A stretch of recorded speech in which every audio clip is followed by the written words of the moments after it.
Hello friend, welcome to the study IQ's YouTube channel. मेरा नाम है विशाल चौहान और इतिहास की सीरीज का आज एक और नया सेशन हम करने जा रहे हैं। आज हम समझेंगे development of press in colonial India, यानी कि ब्रिटिश रूल के दौरान प्रेस किस तरह डेवलप हुई, राइट। लेकिन आज के सेशन को शुरू करने से पहले मैं उन सेशंस को एक सुझाव देना चाहूंगा जिन्होंने अभी तक मेरे पुराने सेशंस नहीं देखे हैं। सो स्टडी आईक्यू के चैनल पर जाइए और मेरे नाम से आपको प्लेलिस्ट मिल जाएगी। पीछे सारे सेशंस जो हैं वो जो भी हमने किए अभी तक उन सबको एक बार देखिए, थॉरोली रिवाइज कीजिए अपने सारे कॉन्सेप्ट्स को और प्रिपेयर कीजिए अगर आपने अभी तक जो कॉन्सेप्ट्स नहीं पढ़े हैं, right.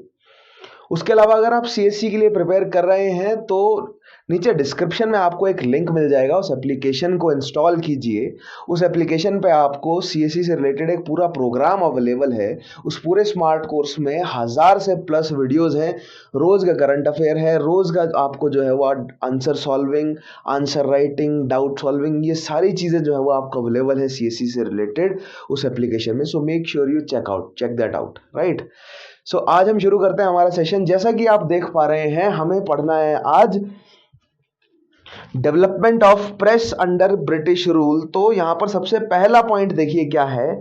The Portuguese were the first European nation who bought a printing press to India and the first book published in India was by the Jesuits of Goa in 1557। So मैंने आपको topic कराया है British advent of Europeans in India. उसमें मैंने आपको बताया था कि किस तरह पुर्तगाली जो है वो पहले यूरोपीय हैं भारत में आए।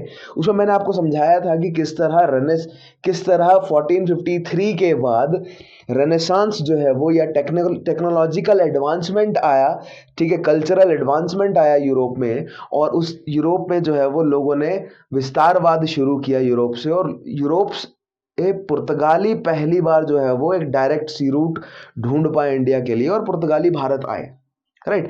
ये सब चीजें हम समझ चुके हैं उस सेशन में। अगर आपने नहीं देखा है वो सेशन तो मेक श्योर यू वो आप सेशन देखें जरूर, एडवेंट ऑफ यूरोपियंस, ताकि आपको ये पूरा जो है वो आज का टॉपिक समझ आए, राइट।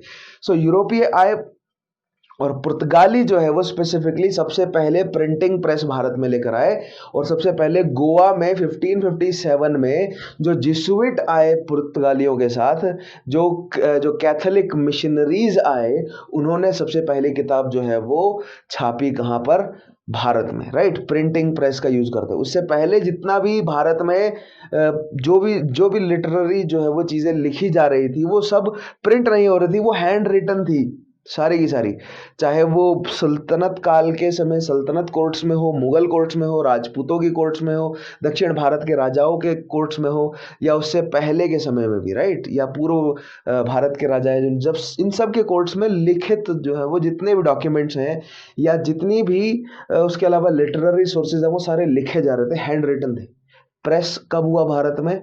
1557 में, राइट। उसके बाद अंग्रेजों की बात करें तो in 1684 English East India Company set up a printing press in Bombay, ठीक है। उसके बाद नेक्स्ट पॉइंट तो हम जानते हैं कि जेम्स अगस्टस हिकी ने 1780 में जाकर पहला अखबार छापा, लेकिन ये 1684 से लेकर 1780 का जो 100 सालों का गैप है प्रिंटिंग में, ये क्यों है?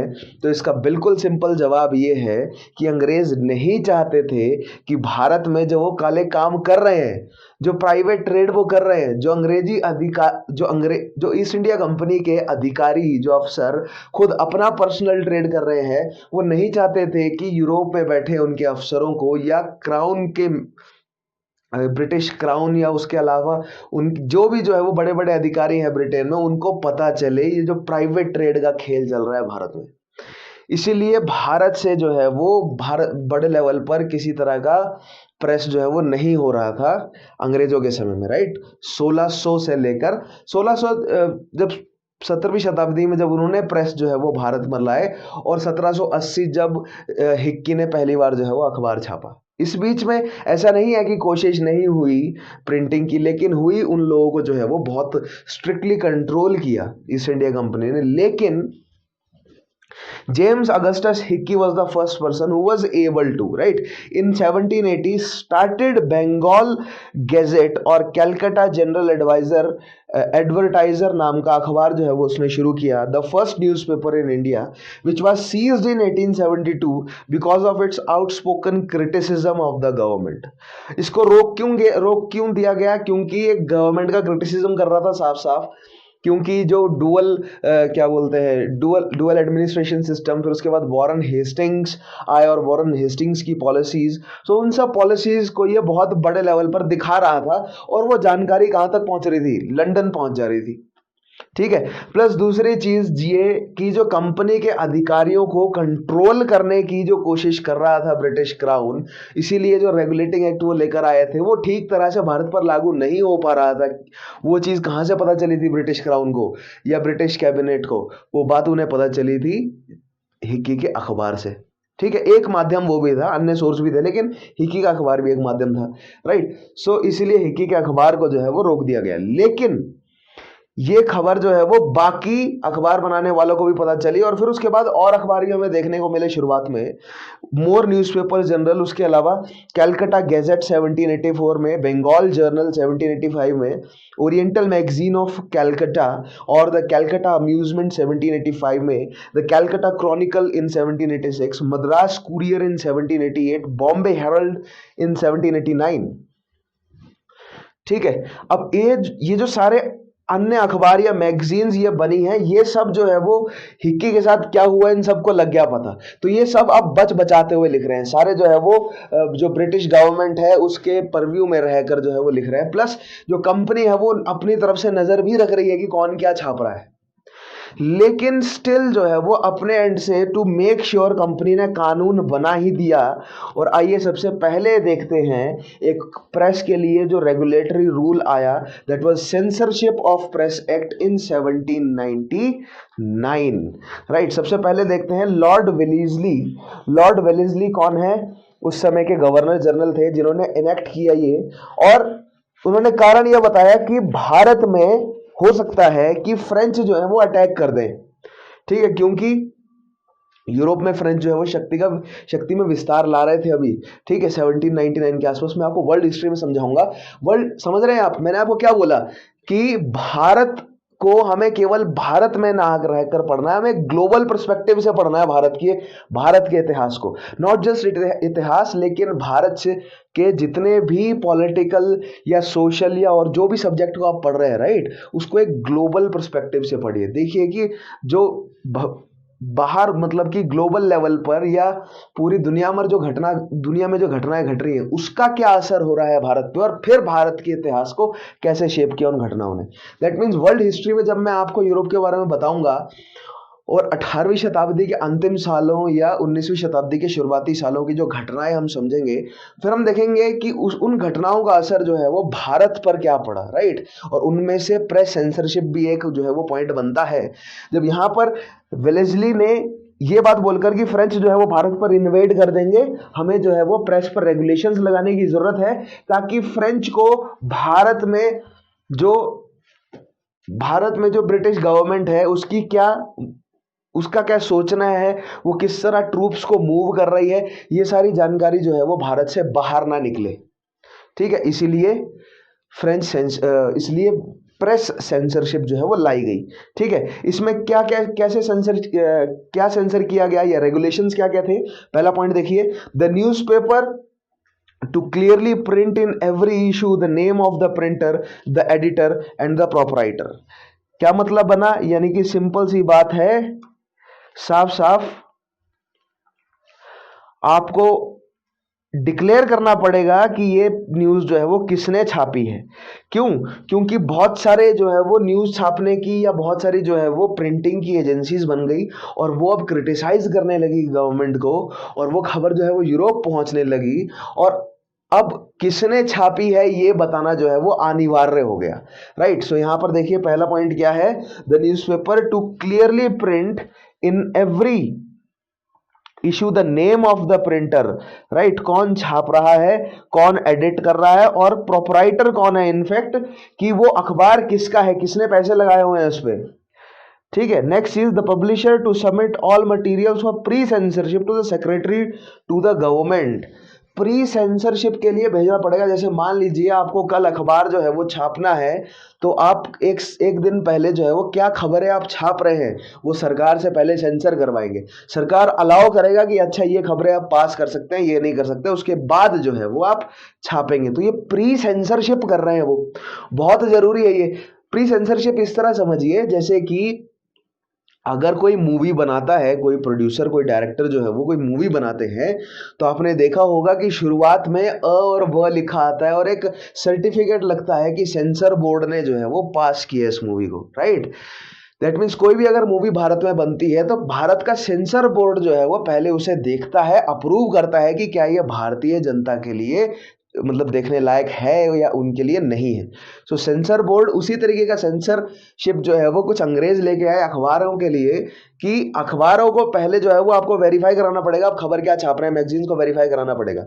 लेकिन यहाँ पर डिफरेंस ये है कि मूवी तो जो है वो एक तरह की मूवी एक बार बनती है, राइट। अखबार तो रोज आ रहा है। दैट मीन्स आपको हर रोज या जो साप्ताहिक है, मान लीजिए साप्ताहिक अखबार है, तो साप्ताहिक एक सप्ताह की जितनी भी खबरें हैं उनको पहले सेंसर कराना पड़ेगा, फिर छपेंगी वो, ठीक है। तो ये काफी जो है वो अनमानी बात हो गई। तो अंग्रेजों ने अपनी तरफ से फुल अपना सिस्टम था, उन्होंने फुल प्रूफ रखने की कोशिश करी कि हमें कोई समस्या ना आए, इसीलिए प्री सेंसरशिप। उसके बाद अगर आप ब्रीच करते हैं, अगर आप प्री सेंसरशिप नहीं करते हैं, तो तुरंत आपको डिपोर्ट कर दिया जाएगा भारत से यूरोप। क्योंकि मोस्टली प्रिंटिंग प्रेसेस अभी किसके पास है, अभी भारतीय शासक अपने में बिजी हैं, ठीक है। अभी भारतीय शासक जो है वो अपना मुनाफा बनाने में बिजी हैं। वो अभी बिजी हैं, अंग्रेज उनको मुनाफा बना के दे रहे हैं बहुत सारा, ठीक है। भारतीय शासकों को अभी नहीं है कि हम प्रेस बनाएं या हम अपने अखबार छापें। ये रिकॉग्निशन, प्रेस की रिकॉग्निशन या न्यूज़पेपर की इंपॉर्टेंस क्या होती है, अभी भारतीय शासकों भारतीय जनता में नहीं पहुंची, ये अभी यूरोपियंस में हो रही है। दैट मीन्स जितनी भी प्रेस है अभी तक शुरुआती फेज में यूरोपियंस की है। दैट मीन्स अगर वो ब्रीच करते हैं इस कॉन्ट्रैक्ट, ये जो रूल रेगुलेशन है, ठीक है, अगर उसको तोड़ता है कोई, तो उसको तुरंत यूरोप वापस भेज दिया जाएगा, ठीक है। So breach of these regulations were punishable with the immediate deportation. In 1807 the censorship act was extended to cover journals, pamphlet और बुक्स। 1807 में ये सेंसरशिप जो है वो अखबारों से बढ़ाकर जर्नल्स, पैम्फलेट और बुक्स तक ले आई गई।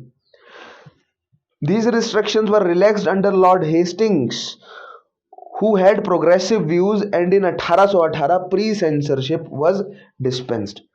लॉर्ड हेस्टिंग्स के समय में जाकर प्री सेंसरशिप जो है वो बंद कर दी गई। लॉर्ड हेस्टिंग्स के बारे में जब मैं आपको बताऊंगा, सो अब मैं आपको समझाऊंगा कि किस तरह वो लिबरल व्यूज का व्यक्ति है, और ये जो कानून बना है ये इससे पहले के कंजर्वेटिव व्यूज के हैं। तो ये मैं आपको विग और टोरी, कंजर्वेटिव क्या है, लिबरल्स कौन है, उसके अलावा एंजेलिस्टिक कौन है, ओरिएंटलिस्टिक कौन है, ये मैं आपको धीरे धीरे समझाऊंगा। ध्यान रखिएगा, इन टर्म्स का यूज करेंगे हम ब्रिटिशर्स के, जो शुरुआती ब्रिटिशर्स हैं, या जो दो चीजों में समझने के लिए, एक तो मैं आपको जो गवर्नर जनरल समझाऊंगा लाइन से, राइट, और उसके अलावा वर्ल्ड हिस्ट्री में जब हम ब्रिटेन की पॉलिटिक्स को समझने की कोशिश करेंगे तो इन सारी टर्म्स को यूज करेंगे, तब जाके आपको ये चीजें क्लियर हो जाएंगी क्यों कि हेस्टिंग्स ने क्यों जो है वो हटा दिया होगा, लॉर्ड हेस्टिंग्स ने क्यों हटाया होगा, because he is liberal, he was liberal, right. So यहां पर आप ध्यान देंगे, ये lord Hastings was not Warren Hastings. Warren Hastings अलग है और लॉर्ड हेस्टिंग्स जो है वो एक अलग गवर्नर जनरल है। ध्यान रखना है हमने ये पॉइंट। आइए आगे देखते हैं नेक्स्ट चीज। So licensing regulations of 1823। Licensing regulation क्या बोलते हैं, आइए देखते हैं, ठीक है। So the acting governor general John Adams थे उस समय के एक्टिंग गवर्नर जनरल 1823 में, who had reactionary views enacted these. और क्या क्या है देखिए points. Every printer and publisher to obtain a licence for starting a press और यूजिंग इट, ठीक है। आपको लाइसेंस लेना पड़ेगा, किससे, सरकार से। अगर आपको लाइसेंस लेना है तो आपको पूरी जानकारी देनी पड़ेगी, आप कौन हैं, आप कहां से हैं, क्यों, क्योंकि अब हमें दिख रहा है कि धीरे धीरे जो है वो बढ़ रहा है, ठीक है। जो पाठक हैं वो बढ़ रहे हैं, ठीक। क्यों बढ़ रहे हैं पाठक, भारतीयों की तरफ जो है वो बढ़ रहा है पाठकों की संख्या, क्योंकि 1800 हम जाएंगे उस पॉइंट पे धीरे धीरे कि किस तरह जो है वो भारतीयों ने जो है वो अपना इंटरेस्ट दिखाना शुरू किया, किसके प्रति, पाठन के प्रति। लेकिन यहां पर अब धीरे धीरे 1823 की बात हम कर रहे हैं, ठीक है। लेकिन 1813 में मैंने आपको बताया था कि 1 लाख रुपए सैंक्शन हुए थे एजुकेशन के लिए, अंग्रेजी एजुकेशन के लिए। और धीरे धीरे जो है वो भारतीयों को, मैंने आपको बताया ना 1813 के चार्टर एक्ट से ओरिएंटलिस्ट जो है वो हार गए और एंजेलिस्टिक अप्रोच जो है वो शुरू हो गई भारत में। दैट मीन्स भारत में अब जो पहले भारत की नेटिव भाषाओं को प्रमोट करने का चल रहा था सिलसिला 1773 से लेकर 1813 तक, वो रुक गया और अब इंग्लिश और वेस्टर्न साइंस को प्रमोट करना शुरू कर दिया गया। दैट मीन्स अब जो भारतीय हैं उन तक जो है वो अखबार पहुंचने लगा और उनके माध्यम से यूरोप भी जाने लगा। सो दैट मीन्स अब यह हो सकता है कि धीरे धीरे भारतीय भी प्रिंटिंग प्रेस बनाना शुरू करें, ठीक है। तो अब इसलिए और जो है वो सख्त करने थे रूल्स, तो एडम्स ने क्या किया यहाँ पे कि पेनल्टी जो है वो लगानी शुरू करी। किस चीज पे, देखिएगा, the penalty for printing and और publishing any literature without the requisite licence was ₹400 for each such publication और imprisonment in default thereof. Magistrates were authorised to attach unlicensed presses. जिसके पास लाइसेंस नहीं होगा उसको 400 रुपए का चालान है या जेल हो सकती है। और जो मैजिस्ट्रेट थे, ठीक है, जो डिस्ट्रिक्ट मैजिस्ट्रेट्स थे, उनको अथॉरिटाइज किया गया कि वो जो भी व्यक्ति ऐसा है जो प्रेस चला रहा है विदाउट लाइसेंस, उसकी प्रेस को सीज कर ले, ठीक है। बहुत इंपॉर्टेंट है जॉन एडम्स का, ठीक है। तो यहां पर आप देख रहे हैं अब लाइसेंस सरकार केवल किसको देगी, जो सरकार का लॉयलिस्ट होगा। सिंपल सी बात है, जो सरकार के खिलाफ बोलेगा उसको लाइसेंस ही नहीं देंगे शुरुआत में वो, ठीक है। These restrictions were directed chiefly against Indian language newspapers or those edited by Indians. खासकर राजा राम मोहन रॉय's मिरात उल अखबार had to stop publication. After Adams regulation, only 3 Bengali and 1 Persian newspaper continued publication in Calcutta. तो जो भारतीय भाषा में जो पब्लिकेशन चल रहा था उनको स्पेशली जो है वो सीज करने के लिए, क्यों? क्योंकि भारतीय भाषा में जो अखबार थे वो अंग्रेजों को क्रिटिसाइज कर रहे थे ऑब्वियसली। खासकर राजा राम मोहन रॉय का, देख रहे हैं आप, उनके अखबार का नाम था मिरात उल अखबार, राइट। सो मिरात उल अखबार की प्रोडक्शन जो है वो पब्लिकेशन बंद करनी पड़ी राजा राम मोहन रॉय को। क्यों? क्योंकि उनका लाइसेंस जो है वो रद्द कर दिया गया। किसके द्वारा? जो कानून बनाया था लाइसेंसिंग रेगुलेशन 1823 में, किसने? जॉन एडम्स ने। बहुत इंपॉर्टेंट पॉइंट है, डायरेक्ट सवाल बनता है, ठीक है। नेक्स्ट देखिए, प्रेस एक्ट ऑफ 1835 और मेटकाफ एक्ट क्या है हम समझने की कोशिश करते हैं, ठीक है। नाउ मेटकाफ जो कि गवर्नर जनरल रहे 1835 से 36 तक, repealed the obnoxious 1823 ordinance and earned the epithet liberator of Indian press. अब मेटकाफ से पहले टेन्योर रहा था किसका? विलियम बेंटिक का, जिसने भारतीय समाज में कुरीतियां खत्म करने की कोशिश करी। राजा राम मोहन रॉय ने बहुत क्लोजली जुड़कर उनके साथ काम भी किया, सती प्रथा को अबॉलिश भी किया उन्होंने, राइट।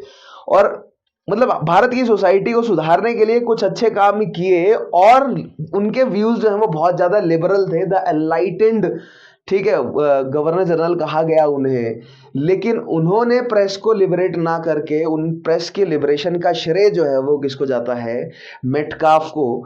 और मेटकाफ ने प्रेस को लिबरेट क्यों किया? क्योंकि इतने जो बढ़िया बढ़िया काम किए हैं वॉरेन हेस्टिंग्स ने, वो बड़े लेवल पर छपने चाहिए ना। अब जनता को पता चलना चाहिए कि सरकार जो है वो गवर्नमेंट, ब्रिटिश की जो गवर्नमेंट है वो बहुत उदारवादी है और भारतीयों की सहायता कर रही है और भारतीयों को सिविलाइज करने का काम कर रही है, भारतीयों को उनके पिछड़ेपन से बाहर निकालने का काम कर रही है। ये बातें यूरोप में पहुंचनी चाहिए, थोड़ी इमेज सुधरनी चाहिए, राइट। भले ही ऐसा हो रहा हो या ना हो रहा हो, अगर हो भी रहा है तो वो अंग्रेजों के फायदे के लिए हो रहा हो, राइट।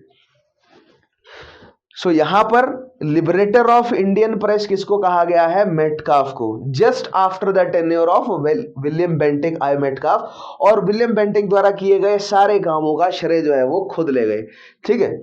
ध्यान रखना है आपको, liberator of the Indian press. और लिबरेटर क्यों कहते हैं? क्योंकि एडम्स द्वारा जो 1823 का जो रेगुलेशन लाया गया, जिसमें लाइसेंसिंग एक्ट जिसे कहते हैं, जिसमें लाइसेंस लेना जरूरी हो गया, और इसमें राजा राम मोहन रॉय का अखबार जो है वो उसका पब्लिकेशन बंद हो गया था, और अन्य बहुत सारे अखबारों का पब्लिकेशन बंद हो गया था। केवल वही बचे थे जो बिल्कुल ही अंग्रेजों के बारे में कुछ भी नहीं लिख रहे हैं, बहुत ज्यादा चापलूसी के तौर पे जो है वो लिख रहे हैं, केवल वही बचे थे। तो जो 1823 की बहुत स्ट्रिक्ट रेगुलेशंस थी, उससे भारतीय प्रेस को लिबरेट कराया। इसलिए मेटकाफ के जो 1835 के एक्ट को क्या कहा जाता है? Metcalfe act. मेटकाफ को कहा जाता है लिबरेटर ऑफ इंडियन प्रेस। ठीक है। उसके बाद इसी समय लॉर्ड मैकॉले भी एक्टिव थे। क्यों? क्योंकि लॉ मेंबर बने थे और इनका माइनॉट भी 1835 में ही लागू हुआ था। मैंने आपको पिछले सेशन में बताया भी। So lord Macaulay supported the case for free press in India. Lord Macaulay जो है वो विग पार्टी से बिलोंग करते हैं, बहुत स्ट्रिक्ट विग पार्टी से, बट स्टिल उसके व्यूज जो है वो क्या थे कि भारत में प्रेस लिबरेटेड होनी चाहिए, और सरकार के पास अथॉरिटी तो है ही। जब सरकार को लगे कि समस्या बढ़ गई है, ठीक है, जो हम लिबर्टी दे रहे हैं वो अगर हमारे खिलाफ आ गई है, तो हम जब मर्जी चाहें तब कंट्रोल कर लें। अदरवाइज जो है वो प्रेस लिबरेटेड होनी चाहिए, ऐसा जो है वो मैकॉले का मानना था। क्यों? क्योंकि वो चाहता था कि अंग्रेजी जो है वो अब जन जन तक पहुंचे, इसलिए अंग्रेजी अखबारों का छपना बड़े लेवल पर जरूरी था। और भारतीयों का अंग्रेजी अखबारों का, या भारतीयों को अब अंग्रेजी भाषा में अपना जो भी लिटरेचर छाप रहे हैं, वो चाहे वो किताबें छाप रहे हैं, पैम्फलेट छाप रहे हैं, जर्नल्स छाप रहे हैं, मैगजीन्स छाप रहे हैं, अखबार छाप रहे हैं, वो अंग्रेजी भाषा में छापना जरूरी था। इसलिए मैकॉले ऑल्सो सपोर्टेड दिस। ठीक है। और यहां पर मैंने आपको बताया ना, मेटकाफ ने भी क्यों किया, लिबरेट क्यों किया? क्योंकि अब भारतीयों तक अंग्रेजी को पहुंचाना है, तो अब प्रेस को रिलीज करना तो जरूरी था ही। ठीक है। उसके बाद नेक्स्ट पॉइंट देखिएगा, the new press act of 1835 required a printer या publisher to give a precise account of premises of a publication and cease functioning if required by a similar declaration. ठीक है। सो कहने का मतलब ये कि अगर किसी को नई प्रेस छापनी है, इसी एक्ट के अंदर था ये, तो उसको कहां पर वो प्रेस एस्टेब्लिश कर रहा है, कौन कर रहा है, ये सारी जानकारी देनी पड़ेगी। और अगर उसको बंद करना पड़े तो बंद करते समय भी सारी जानकारी उसे देनी पड़ेगी। दैट मीन्स बगैर जानकारी के आप नहीं चला सकते। ठीक है। पहले क्या था, ये पहले वाले 1823 वाले एक्ट का ही थोड़ा सा रिफॉर्म फॉर्म था, क्योंकि 1823 वाले में जो है वो पेनल्टी लगा दी गई थी, इसमें वो पेनल्टी जो है वो हटा दी गई। ठीक है। Next is the result of a liberal press policy was a rapid growth of newspaper. जैसे कि वो चाहते थे भारतीय भाषाओं में भी और अंग्रेजी भाषाओं में भी न्यूज़पेपर्स की संख्या बढ़ी। नेक्स्ट चीज, लाइसेंसिंग एक्ट आया 1857 में। सो लाइसेंसिंग एक्ट 1857 क्यों आया? जैसे कि मैंने आपको बताया ना, 1857 में रिवॉल्ट हुई, तो रिवॉल्ट वाला सेशन हमने किया। अगर आपने नहीं पढ़ा तो जाइएगा उस सेशन को जरूर पढ़िएगा, रिवॉल्ट वाले सेशन को, तभी ये सारी चीजें करेक्ट होंगी। राइट। रिवॉल्ट में अंग्रेजी सरकार जो है वो पूरी तरह परेशान थी कि क्या करें हम। तो ठीक है, तो ऐसे समय में अंग्रेजों का सबसे पहला स्टेप तो ये था कि कम्युनिकेशन काटो। और कम्युनिकेशन का तरीका क्या है? अखबार है कम्युनिकेशन का तरीका। उस समय का सबसे बेसिक कम्युनिकेशन का तरीका क्या था? अखबार। टेलीग्राफ बाद में आया, राइट। टेलीफोन तो और बाद में आया। सबसे पहले क्या था कम्युनिकेशन का तरीका? अखबार था, है ना। अदरवाइज उसके अलावा तो घोड़े जाते थे इधर से उधर, कबूतर वगैरह जाते थे, वो तो था, लेकिन एक बड़े लेवल पर कम्युनिकेशन का तरीका न्यूज़पेपर्स थे। तो न्यूज़पेपर्स को बंद किया 1857 की क्रांति में। तुरंत न्यूज़पेपर बंद किया जाना लाजमी था, ताकि खबर जो है वो एक जगह से दूसरी जगह ना फैले। ठीक है। और प्रोपेगेंडा अंग्रेजों के खिलाफ ना मूव कर सके। So due to the emergency caused by the 1857 revolt, ये लाइसेंसिंग एक्ट लाया गया। एक्ट में क्या था? This act imposed licensing restrictions in addition to the already existing registration procedure laid down by Metcalfe Act। ये जो रजिस्ट्रेशन प्रोसीजर अभी हमने देखा कि आपको जो है वो कहां पर आप डाल रहे हैं, वो सारी चीजें जानकारी देकर ही रजिस्टर कराएंगे आप अपनी प्रेस को। उसके अलावा आपको अब लाइसेंस भी लेना पड़ेगा, जो 1823 में बंद हुआ, राइट। तो 1823 का जो लाइसेंसिंग वाला सिस्टम था, it got revived in 1857 again. License लेने का क्या मतलब है कि आपको एक या तो हो सकता है कि सिक्योरिटी डिपॉजिट करनी हो। वो सिक्योरिटी डिपॉजिट वाला सिस्टम अभी नहीं आया, आगे आएगा। लेकिन आपको जो लाइसेंस मिला है उसका रद्द होने का खतरा आप पे हमेशा बना रहेगा।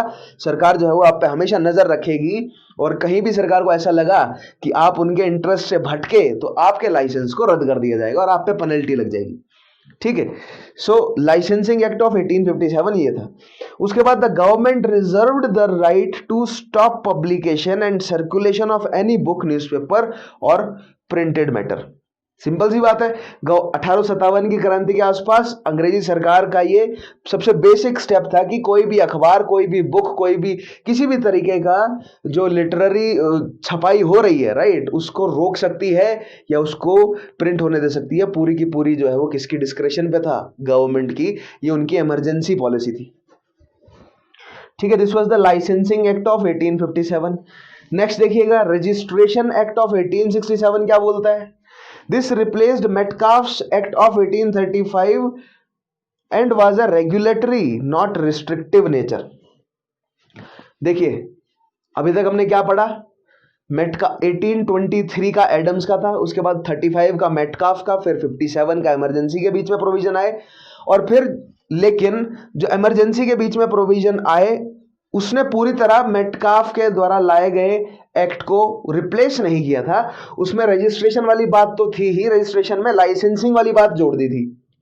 ठीक है, लेकिन अब रजिस्ट्रेशन प्लस लाइसेंसिंग वाला फंडा पूरी तरह जो है वो चेंज कर दिया गया बाय रजिस्ट्रेशन एक्ट ऑफ 1867, जिसके अकॉर्डिंग पहला पॉइंट देखिएगा, एवरी बुक या newspaper was required to print the name of the printer and the publisher and the place of the publication.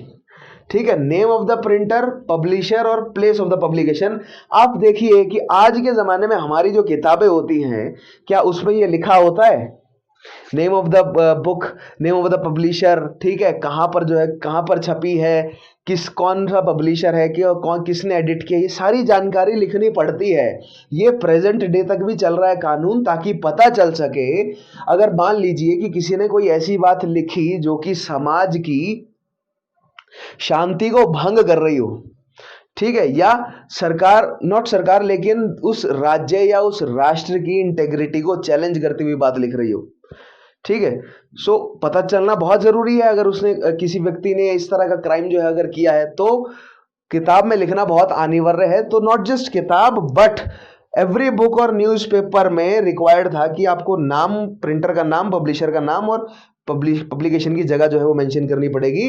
Registration act 1867 में था ये point. Second point, a copy was to be submitted to the local government within 1 month of the publication of a book. अब ये point आ गया सबसे पहले, एक copy submit करनी पड़ेगी उस बुक के छपने के 1 महीने के भीतर, ताकि लोकल गवर्नमेंट जो है वो अच्छे से स्टडी कर सके उस किताब को, कि वो किताब जो है वो अंग्रेजी इंटरेस्ट के खिलाफ तो नहीं जा रही।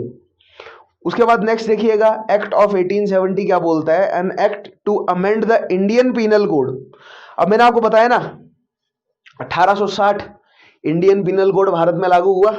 ठीक है, सो इंडियन पीनल कोड में एक नया एक्ट ऐड किया गया, ठीक है, जिसके तहत सिडिशन, ठीक है, देखिएगा, was passed which contained a sedition section and later was incorporated in Indian Penal Code as section 124A। अब ये section 124A क्या है, आइए समझते हैं। ऑलराइट, सो मैं आपको बता रहा था कि सिडिशन क्या है और 124A कैसे काम करता है, या किस किस पर लागू हम देखेंगे, राइट। सो सिडिशन शब्द का मतलब होता है राजद्रोह, यानी कि आपने कोई ऐसा कार्य किया जिससे जो राष्ट्र है उसकी इंटेग्रिटी को हानि पहुंची, उसमें अनेकता फैली, और आपने जो भी एक्ट किया है उससे साफ साफ जो है वो लोगों को नुकसान हुआ। ठीक है, सो आप पे राजद्रोह लग सकता है, यानी कि जो राष्ट्र की इंटेग्रिटी को आपने उसको डायरेक्टली चैलेंज किया। लेकिन अंग्रेजों के समय में सिडिशन क्या था कि अगर आप ब्रिटिश गवर्नमेंट को क्रिटिसाइज कर रहे हो, अगर आप ब्रिटिश गवर्नमेंट को गलत बोल रहे हो, या ब्रिटिश गवर्नमेंट द्वारा जो गलत नीतियां हैं उनकी, अगर उनको आप जनता को दिखा रहे हो, तो आपका जो एक्ट है वो सिडिशियस है।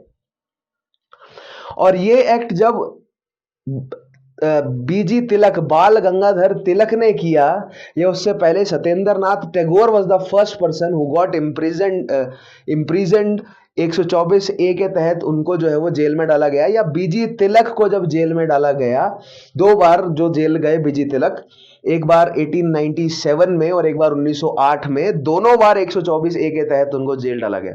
उसके बाद गांधी जी को जब 1922 में after the non cooperation act, मैंने आपको बताया ना, उन पर जो चार्जशीट लगी थी वो उनके द्वारा लिखी गई, यंग इंडिया में उन्होंने जो भाषण लिखे थे उसकी वजह से उसके बेसिस पर उनको जो है वो जेल में डाला गया, तो उन पर भी 124 ए ही लगा था। ठीक है। सो इस तरह जो है वो सिडिशन का चार्ज लगाकर सरकार, अंग्रेजी सरकार जो है वो भारतीय जो जितने भी जर्नलिस्ट हैं उनको जेल में डाल रही थी। अब यहां पर आपको यह देखना है कि जो भारतीय जर्नलिस्ट हैं वही भारतीय स्वतंत्रता संग्रामी थे। उल्टा बोल लेते हैं कि भारतीय स्वतंत्रता संग्रामी वर ऑल्सो जर्नलिस्ट। तो इसका मतलब यह बनता है कि जो प्रेस है, ठीक है, जो जर्नलिज्म है, इसने भारत की स्वतंत्रता के संग्राम में एक बहुत इंटीग्रल पार्ट जो है वो अदा किया है। यानी कि अखबार पढ़ना एक बहुत बड़ी पॉलिटिकल एक्टिविटी थी। अगर आप अखबार पढ़ रहे हैं, अगर आप अखबार में छपे हुए आर्टिकल्स को डिस्कस कर रहे हैं, तो वो एक बहुत बड़ी पॉलिटिकल एक्टिविटी थी।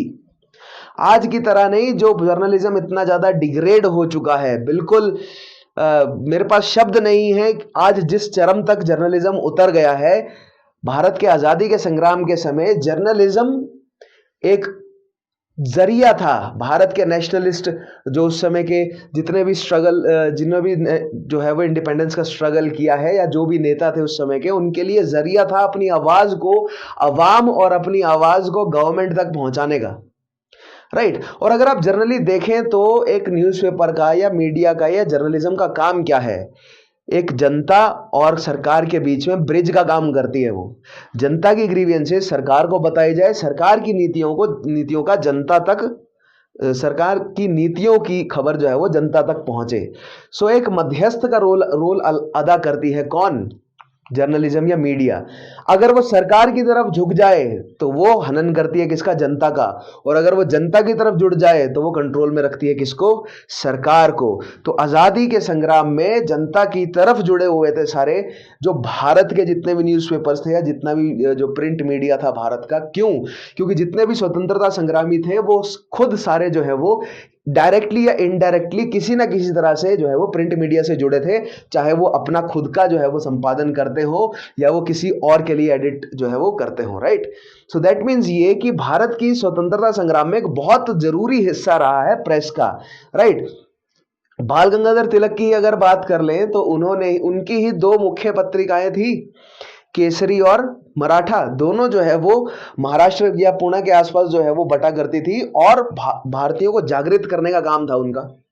राइट। तो आगे आने वाले पॉइंट्स में आपको समझाता हूं कि किस तरह जो है वो उसमें छपे हुए एक आर्टिकल के माध्यम से 1897 में सेडिशन का चार्ज लगा किस पर? बीजी तिलक पर। ठीक है। यहां पर नेक्स्ट पॉइंट देखिएगा, वर्नैक्युलर प्रेस एक्ट क्या है? ठीक है। किसके बाद देख रहे हैं हम वर्नैक्युलर प्रेस एक्ट को? रजिस्ट्रेशन एक्ट 1867 के बाद vernacular press act 1878। So point देखिएगा, after 1858 the European press always rallied behind the government in political controversies while the vernacular press was critical on the government. अब पिछला session अगर आपने मेरा देखा है तो मैंने आपको वर्नैक्युलर एजुकेशन का डेवलपमेंट बताया था, किस तरह भारत में वर्नैक्युलर एजुकेशन भी डेवलप हुई है, अंग्रेजी एजुकेशन भी डेवलप हुई है। तो किस तरह भारत में वर्नैक्युलर प्रेस का भी डेवलपमेंट हुआ अंग्रेजी प्रेस के साथ साथ। और 1858 के बाद जितने भी अंग्रेजी या यूरोपियन भाषाओं का प्रेस चल रहा था भारत में, वो सारा प्रिंट मीडिया जो है वो अंग्रेजों का लॉयलिस्ट बन गया था। क्यों? क्योंकि अंग्रेजों ने या तो मैक्सिमम को अपनी साइड खरीद लिया था, या तो इतना स्ट्रॉन्ग सेंसरशिप था कि कोई अंग्रेजों के खिलाफ बोल ही नहीं रहा था। लेकिन भारतीय भाषाओं के जो न्यूज़पेपर थे उनको जरा सी भी मिलती थी अगर छूट, तो वो उस छूट का इस्तेमाल करके अंग्रेजी सरकार को क्रिटिसाइज किया करते थे। ठीक है। इससे वर्नैक्युलर भाषाओं के जो अखबार है उनकी पकड़ धीरे धीरे भारत की आम जनता तक पहुंच रही थी। राइट। दैट मीन्स ये कि अगर विलेज में कोई व्यक्ति, अगर एक भी व्यक्ति अखबार पढ़ना जानता है तो वो आगे 10 बंदों को जो है वो पढ़कर सुना सकता है अखबार, और पॉलिटिकल डिस्कशंस हो रहे थे। और 1858 के बाद हमने जो स्विच देखा, ठीक है, 1858 से पहले जो मिडिल क्लास प्रिपेयर हो रहा था 1858 के बाद, वो मिडिल क्लास जो है वो पॉलिटिकल एक्टिविटीज में इंडल्ज होता हुआ दिखा। आगे आने वाले सेशंस में मैं आपको बताऊंगा रिएक्शन। मैंने आपको बताया ना, हम अंग्रेजी सरकार द्वारा किए गए सारे एक्शंस को समझेंगे और फिर भारतीयों का क्या रिएक्शन रहा उसके लिए, राइट। हम समझेंगे 1858 से पहले पहले जितने भी पीजेंट अपराइजिंग हुई है, फिर उसके बाद 1858 तक, राइट। 1858 को मैंने बोला ना, हम माइलस्टोन टू माइलस्टोन मूव करेंगे। 1757 प्लासी की लड़ाई को माइलस्टोन मानेंगे हम, और फिर 1857 की रिवोल्ट को माइलस्टोन मानेंगे, और इसके बीच की घटनाओं को हम लेकर चलेंगे कि 1757 से 1858 तक अंग्रेजों की क्या पॉलिसीज थी, चाहे वो एडमिनिस्ट्रेटिव हो, एजुकेशन को लेकर हो, सिविल सर्विसेज को लेकर हो, या उसके अलावा प्रेस को लेकर हो, रेवेन्यू एडमिनिस्ट्रेशन को लेकर हो, और फिर भारतीयों का क्या रिएक्शन था उसके लिए, चाहे वो पीजेंट्स का रिएक्शन हो, जमींदारों का रिएक्शन हो, ट्राइबल लोगों का रिएक्शन हो, या उसके अलावा जो भारत में मध्यम वर्ग बन रहा था, भारत में जो चेतना प्राप्त कर रहा था, जो भारत का इंटेलेक्ट वर्ग जो बन रहा था, उन्होंने किस तरह जो है वो सोशल रिफॉर्म्स करने के लिए छोटे छोटे ऑर्गेनाइजेशंस का एस्टेब्लिशमेंट किया। राजा राम मोहन रॉय से समझने की कोशिश करेंगे हम इस पूरे टॉपिक को। तो अंग्रेजों की पॉलिसीज और भारतीयों का रिएक्शन, सारे स्फीयर को कवर करेंगे माइलस्टोन टू माइलस्टोन। 1757 से 1857, फिर 1857 या 1858 के बाद 1909 तक, ठीक है। तो माइलस्टोन टू माइलस्टोन हमें मूव करना है। मैंने आपको बताया ना कि हमारी क्या स्ट्रेटेजी रहेगी एंशिएंट और मिडिवल को पढ़ने की, और मॉडर्न को पढ़ने की क्या स्ट्रेटेजी रहेगी, ठीक है, समझ आ गया आपको। सो यहां पर जैसे कि मैं बोल रहा था कि वर्नैक्युलर प्रेस एक्ट वर्नैक्युलर भाषाओं को कंट्रोल करने के लिए लाया गया, और यूरोपियन प्रेस जो थी, या यूरोपियन भाषाओं की जो प्रेस थी, वो अभी पूरी की पूरी तरह कंट्रोल में थी, किसके, अंग्रेजी सरकार के। लेकिन वर्नैक्युलर भाषा धीरे धीरे पॉपुलर हो रही थी, या वर्नैक्युलर भाषाओं की जो प्रेस है वो धीरे धीरे आम जनता में जागृति ला रही थी, तो उसको कंट्रोल में लाना अंग्रेजों के लिए अति अनिवार्य था। और वही काम करने के लिए जो है वो imperialistic policies by lord Lytton को क्रिटिसाइज किया गया। देखिए कैसे, there was a strong public opinion against the imperialistic policies of Lytton compounded by terrible famine 1876 से 77 on one hand, and the lavish expenditure on the imperial Delhi Durbar in 1877। तो यहां पर हुआ क्या, लॉर्ड लिटन का टेन्योर चल रहा था। लॉर्ड लिटन भारतीयों के ऊपर बहुत ज्यादा क्रूड, लॉर्ड लिटन के समय भारत में आया बहुत भयानक अकाल, और उस अकाल में भारतीयों की तरफ किसी भी तरीके का जो है वो सहानुभूति नहीं दिखाई अंग्रेजों ने। भारत में लाखों के हिसाब से लोग भूखे मरे, लोगों को माइग्रेट करना पड़ा, लोगों को अपनी घर जमीनें छोड़नी पड़ी, गांव के गांव खाली हो गए, लेकिन अंग्रेजों ने कुछ नहीं किया। बदले में अंग्रेज क्या कर रहे हैं, ब्रिटेन की रानी के स्वागत में या ब्रिटेन की रानी के सम्मान में दिल्ली में दरबार लगा रहे हैं, बहुत ग्रैंड वो भी, और सारे राजा महाराजा वहां पर इकट्ठा हो रहे हैं, जितने भी लॉयल राजा महाराजा हैं अंग्रेजों के। और इससे हो क्या रहा है, जो आम जनता है उसके बीच उसके मन में रोष है। ऐसे में वर्नैक्युलर प्रेस जो है वो पॉपुलर हो रही है, और वो लगातार जनता को बताई जा रही है कि अंग्रेजी गवर्नमेंट जो है वो धीरे धीरे हमारा पैसा खा के ले जा रही है। ये जो अकाल आया है ये किस वजह से आया है, ये अकाल इसी वजह से आया है कि जितना जितना सारा जो है वो पैसा छीन कर लेगी अंग्रेजी सरकार हमसे, ठीक है। इस वजह से भारत में अकाल छा गया। तो ये अकाल आया भारत में, उसका इल्जाम जो है वो लिटन की पॉलिसीज को लगाया गया। और ये खबर जब यूरोप में पहुंची और लिटन जो है वो भारत में दरबार लगा रहा है, तो लिटन के ऊपर जो है वो एक कलंक लगने लगा। ऐसे में लिटन को सनक आई कि अब मुझे कुछ ना कुछ बड़ा स्टेप लेना पड़ेगा, या अखबार को रोकना पड़ेगा, मैं बहुत बदनाम हो रहा हूं। और इसी के बाद वो लेकर आया the infamous vernacular press act. तो the vernacular press act was designed to better control, उसने किस तरह पुट किया, that it was designed to better control the vernacular press and effectively punish and repress seditious writing. The provisions of the act included the following. आगे हम provisions देखेंगे, लेकिन इस line से समझे ना आप। उसने कहा कि बेटर कंट्रोल के लिए ला रहा हूं, और जो सिडिशियस राइटिंग हो रही है जो सरकार के खिलाफ, आप अंग्रेज हर एक भी मौका नहीं छोड़ते थे ये जताने का कि भारतीय जो है वो अनसिविलाइज्ड है, बारबेरियंस हैं, और अंग्रेज जो है वो बहुत ज्यादा सिविलाइज्ड हैं। और अगर भारतीय अंग्रेजों के खिलाफ हल्का सा भी बोल रहे हैं तो अंग्रेज जो है वो अपनी कीर्तियां गिनाने लग जाते थे कि देखो हम यहाँ पर टेलीग्राफ लेके आए, हमने यहाँ पर ट्रेन लगाई, हमने आपकी समाज को सुधारा, हम यहाँ पर अखबार लेके आए, आपने आपके पास था क्या? राइट। तो अंग्रेज जो है वो भारतीयों को बहुत ज्यादा अनसिविलाइज्ड जो है वो करार देने में लगे रहते थे, और अकॉर्डिंग टू देम कि अगर भारतीय ग्रेटिट्यूड शो नहीं कर रहे हैं, उसके अलावा कुछ भी कर रहे हैं, वो सेडिशन है। भारत उनके हिसाब से भारतीयों को जो है वो नतमस्तक रहना चाहिए अंग्रेजों को, ठीक है, हमेशा जो है वो प्रणाम करना चाहिए उन्हें। और अगर वो अंग्रेजी सरकार को क्रिटिसाइज कर रहे हैं, that means that is sedition. क्या है वो? राजद्रोह है। तो जो भी राजद्रोह कर रहा है उसके अखबार को धरा जाए, ठीक है। तो देखिएगा क्या क्या प्रोविजंस थे बीपीए में। सबसे पहला पॉइंट है, the district magistrate was empowered to call upon the printer and the publisher of any vernacular newspaper to enter into a bond with the government, undertaking not to cause disaffection against the government or antipathy between persons of different religions, caste, race through published material. और दूसरा point, the printer and publisher could also be required to deposit security which could be forfeited if the regulation were contravened and press equipment could be seized if the offense reoccurred. बिल्कुल simple भाषा में अगर मैं आपको समझाऊं तो point ये है कि जो मैजिस्ट्रेट है, यानी जो डिस्ट्रिक्ट लेवल पर जो सरकारी अधिकारी है अंग्रेजों का, उसको ये बात बोली गई कि आपके डिस्ट्रिक्ट में जितने भी अखबार छप रहे हैं, जो भी जिस भी तरह की प्रेस चल रही है यहाँ पे, उसको आप अपने कॉरेस्पॉन्डेंस में लेकर आइए, उन सबको रजिस्ट्रेट कराइए, रजिस्ट्रेशन कराइए अपने पास उन सबका, राइट, ठीक है। और उन सबसे जो है वो आप एक बॉन्ड साइन करवाएंगे कि अगर वो कुछ भी इस तरह का छापते हैं जो कि सरकार के खिलाफ क्रिटिसिज्म होगा, या जो सिडिशियस राइटिंग होगी, जो राजद्रोह है किसी भी तरीके का, तो आपकी सबसे पहली तो बात ये कि आपको बॉन्ड करना पड़ेगा। उस बॉन्ड में जो है आपको सिक्योरिटी डिपॉजिट करनी पड़ेगी, ठीक है। अगर आप ऐसा कुछ भी छापते हैं तो वो आपकी सबसे पहले तो जो भी आपने सिक्योरिटी की राशि जमा करी है वो सीज हो जाएगी पहले ऑफेंस में।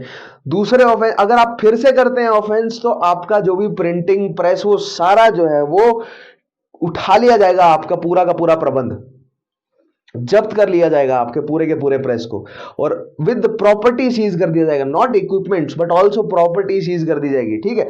और यहां पर देखिए पॉइंट में क्या लिखा है, पहले ही पॉइंट में, वर्नाक्युलर न्यूज़पेपर, सेकंड लाइन में पहले पॉइंट के, vernacular newspaper to enter into a bond with government undertaking not to cause disaffection, right, seditious writing नहीं करनी है, और उसके अलावा ऐसी चीजें नहीं लिखनी है जिससे एंटीपैथी फैले between persons of different religions. अब यहां पर बेसिक सिंपल बात यह है कि आपको क्रिश्चियनिटी के खिलाफ कुछ नहीं बोलना, ठीक है, क्योंकि भारतीय जो प्रेस है वो सिंपल वो हिंदू मुस्लिम एकता के लिए बोल रहे थे, राइट। और 1858 की क्रांति मैंने आपको बताया कि किस तरह अंग्रेजों ने पेंट करी थी कि मुस्लिम्स के द्वारा जो है वो क्रिएट की गई है, राइट। और अगर आप हिंदू मुस्लिम एकता बोल रहे हैं तो अंग्रेज ऑटोमेटिकली इसको किस तरह डिड्यूस करते थे कि आप एंटी क्रिश्चियनिटी हैं, राइट। तो अगर भारतीय कुछ भी ऐसा लिखें जो भारतीयों के हित में हो, वो अंग्रेजों के लिए सेडिशन था। और अगर भारतीय ऐसा करते हैं तो उनके द्वारा दी गई जो सिक्योरिटी अमाउंट था, सिक्योरिटी डिपॉजिट था, उसको जो है वो सबसे पहले तो जब्त किया जाएगा पहले ऑफेंस में। और अगर वो फिर से करते हैं दूसरी बार तो उनके सारे के पूरे जितना भी इक्विपमेंट है, उनकी जो भी मशीनें हैं, जमीन समेत जब्त कर ली जाएंगी, ठीक है। अच्छा, अब अगर जमीन समेत जब्त कर ली गई तो अब उस प्रिंट पब्लिशर के लिए क्या जो है वो हक है उसके पास, क्या वो आगे चलकर सरकार को कुछ बोल सकता है कि आपने ऐसा क्यों किया? तो सेकंड पॉइंट देखिए, the magistrate's action was final and no appeal could be made in court of law. काला कानून क्यों था ये? रॉलेट एक्ट की तरह, नो अपील, नो दलील, नो वकील। एक बार अगर मैजिस्ट्रेट ने आपकी प्रेस को सीज कर दिया, आपके इक्विपमेंट्स को जब्त कर लिया, आप किसी भी कोर्ट में जाकर चैलेंज नहीं कर सकते मैजिस्ट्रेट द्वारा लिए गए स्टेप को। इसलिए vernacular press act was so dark for Indian press. क्यों? क्योंकि इंडियन प्रेस की आजादी जो है वो एकदम गला घुट गया उनका। अब वो कुछ भी ऐसी बात नहीं बोल सकते। क्यों? क्योंकि प्रेस चल रही है, लोगों की आमदनी चल रही है, राइट। अकाल पड़ा हुआ है, खाने को कुछ नहीं है, प्रेस के माध्यम से लोग जैसे तैसे करके घर चला रहे हैं। अगर वो भी बंद हो गई तो प्रेस बंद हो जाएगी, right. So that means press जो है वो लोगों के खाने का सोर्स है, लोगों की आमदनी है, उससे भारतीयों के रोजगार जुड़े हुए हैं। और अगर प्रेस बंद हो जाती है तो इससे क्या होगा, इससे पहली बात तो रोजगार बंद हो जाएगा। दूसरी चीज ये कि इस सेडिशन का चार्ज जो लगेगा उससे क्या होगा कि आपका प्रेस हो जाएगा बंद, और आप जो काम कर रहे हैं अवेयरनेस फैलाने का वो आप नहीं कर पाएंगे। दैट मीन्स अगर आप सिडिशन, आप कुछ ऐसा छाप देते हैं जिससे आप पे सिडिशन का चार्ज लग जाता है, उससे आप चांसेस कम कर दे रहे हैं वो काम करने की जो आप करना चाह रहे थे। That is what, that is to make a difference, right. Awareness फैलाना चाह रहे हैं आप, और अगर आप पैराडॉक्स देख रहे हैं, आप पैराडॉक्स समझिए यहां पर कि जो प्रिंटर है वो अवेयरनेस फैलाना चाह रहा है, लेकिन अवेयरनेस फैलाए तो उस पर सिडिशन लग जाएगा, और अगर ना फैलाए तो जो करना चाह रहा है वो नहीं कर पाएगा। दैट मीन्स अब उनको ऐसे रास्ते ढूंढने हैं कि इनडायरेक्टली वो इस लॉ को जो है वो जंप कर सके कैसे ना कैसे, ठीक है, इस लॉ को अवॉइड कर सके, या लूप होल ढूंढने की कोशिश चली, लेकिन कोई जो है वो चांस नहीं दिया वर्नैक्युलर प्रेस एक्ट ने किसी भी तरीके का लूप होल ढूंढने का। थर्ड पॉइंट देखिएगा, a vernacular newspaper could get exemption from the operation of the act by submitting proofs of a government censor. अब यहां पर तीसरी बात यह लिखी गई कि अगर सिडिशन का चार्ज आपको नहीं लगवाना है, उसके लिए एकमात्र रूप वो भी अंग्रेजों ने प्रोवाइड किया कि आप जो भी छाप रहे हैं उसको पहले लोकल अथॉरिटी से सेंसर करवा लीजिए। अगर लोकल मैजिस्ट्रेट बोल देते हैं अगर लिख के कि आप ये छाप सकते हो, तो आप प्रिंट कीजिए उसे, अगर नहीं तो आप पे जो है वो सिडिशन का चार्ज लगेगा ही लगेगा, अगर आपने कोई ऑफेंसिव बात करी तो, ठीक है। अब इस एक्ट को देखिए क्या कहा गया, निकनेम क्या रखा गया, the act came to be nicknamed the gagging act. Gagging का मतलब होता है घोटना, राइट, तो प्रेस का गला घोटने वाला एक्ट जो है वो रखा गया इसका नाम।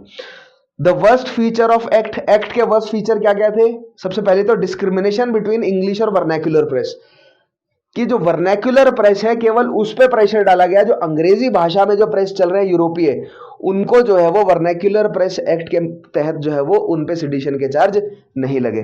दूसरी चीज कि कोई राइट नहीं था अपील करने का, अगर कोई मैजिस्ट्रेट किसी की प्रेस को सीज कर लेता है तो कोई राइट नहीं है उस प्रेस के मालिक को कि वो किसी कोर्ट में जाकर जो है वो चैलेंज कर सके मैजिस्ट्रेट के फैसले को, ठीक है। नेक्स्ट पॉइंट देखिएगा, अंडर वीपीए या वर्नैक्युलर प्रेस एक्ट प्रोसीडिंग्स वर इंस्टीट्यूटेड अगेंस्ट, अब किस किस के खिलाफ जो है वो करी गई, सोम प्रकाश, भारत मिहिर, ढाका प्रकाश, समाचार, ये सारे जो है वो क्या है, ये पत्रिकाएं और अखबारों के नाम है, इनके खिलाफ जो है वो किए गए।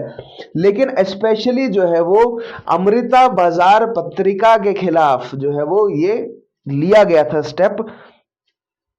ये मतलब वर्नैक्युलर प्रेस एक्ट क्यों लाया गया था, क्योंकि बंगाल में अमृता बाजार पत्रिका ने बहुत बड़े लेवल पर क्रिटिसाइज किया था the imperialistic policies of lord Lytton, और उनकी इन पॉलिसीज को बहुत जनता को और यूरोप तक भी खबर पहुंची थी अमृता बाजार पत्रिका के माध्यम से, तो इन सब अखबारों को बंद करने की कोशिश की गई, ठीक है। बाद में 1878 में, अच्छा अमृता बाजार पत्रिका के लिए एक पॉइंट और है, अमृता बाजार पत्रिका थी, राइट, इट वाज अ पत्रिका मैगजीन थी, लेकिन इसको रातों रात जो है वो न्यूज़पेपर में बदल दिया गया, इसकी पूरे के पूरे जो है वो नैरेटिव को ही चेंज कर दिया गया ताकि वर्नैक्युलर प्रेस एक्ट को वो अवॉइड कर सके, और अमृता बाजार पत्रिका जो है वो बंद नहीं हुई वर्नैक्युलर प्रेस एक्ट के चलते, ठीक है, ये पॉइंट आपको ध्यान रखना है। लेटर 1878 में प्री सेंसरशिप क्लॉज, ठीक है, 1878 में जो प्री सेंसरशिप क्लॉज है वो हटा दिया गया वर्नैक्युलर प्रेस एक्ट से, and the press commissioner was appointed to supply authentic and accurate news to the press. अब देखिए सरकार, जो अंग्रेजी सरकार है वो सेंसर क्यों करना चाहती है, वो सेंसर इसलिए करना चाहती है कि कोई ऐसी खबर जो है वो बाहर ना पहुंचे जो उनके हिसाब से गलत हो। दैट मीन्स प्री सेंसर वो इसीलिए कर रही है।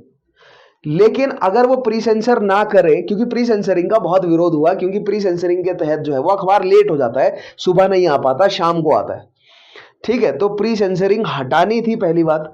एक तो लेट होता है अखबार, और दूसरा जो है वो pre censoring doesn't make sense ना, आप अखबार को सेंसर कैसे कर सकते हैं ना, रोज अगर अखबार आ रहा तो। सो प्री सेंसरिंग को हटाया जाना है, लेकिन उसकी जगह जो है वो एक प्रेस कमिश्नर जो है वो अंग्रेजी सरकार ने अपॉइंट किया। वो प्रेस कमिश्नर जो है वो प्रेस को बताएगा जो सरकारी दस्तावेज हैं, कितनी खबर आप छाप सकते हो, right. So it was censorship but एक अलग तरीके से, राइट।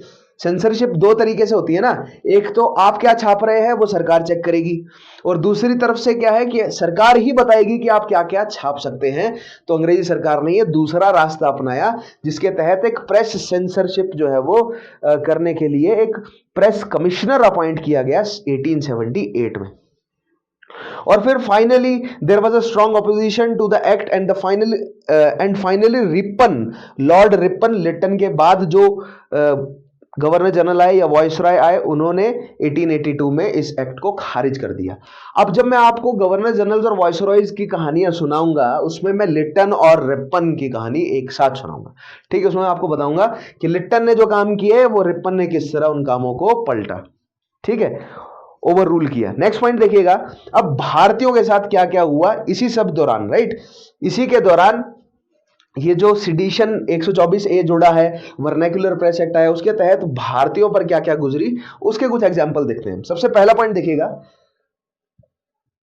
1883 में Surendranath Banerjee became the first Indian journalist to be imprisoned, ठीक है। 1883 में सुरेंद्रनाथ बनर्जी जो है वो पहले भारतीय बने जिसको जेल हुई। क्यों हुई?